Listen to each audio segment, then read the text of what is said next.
Sa Cagayan de Oro City, magbarkada, dakpan atol sa bypass operation. Sobra 300,000 pesos nga kantidad sa gituwang shabu nakuha sa otoridad. Ani ang report ni James Paulo Yap.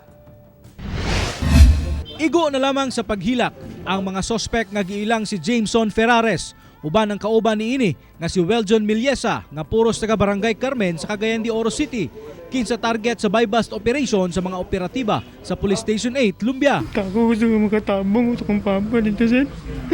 Dili ko masugal ano nga trabaho, sir. Dili lang, wala lang ko'y dahilan. So ako wala pa ko'y trabaho adto kay wala pa nagkontak akong agalon nga duty.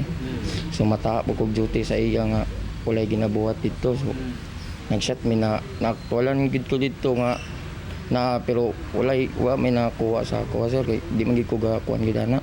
Napalitan og usa ka sachet sa giingong shabu si Ferrares gamit ang 1,000 pesos nga buy-bust money. Atol sa pagrikisa, nakuhaan pa kini og duha ka mga dagkong transparent cellophane nga adunay sulod nga gituuhang shabu nga adunay street value nga 374,000 pesos. Bulan na kapin namong monitoring ang mga takana kay base sa among information kusog-kusog gini sila.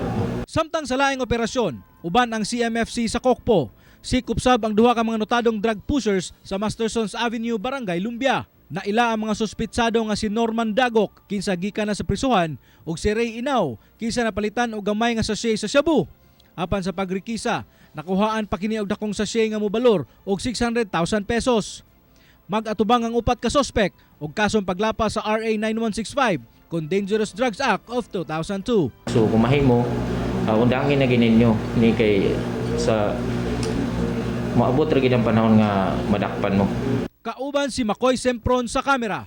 Ako si James Paulo Yap para sa One Mindanao.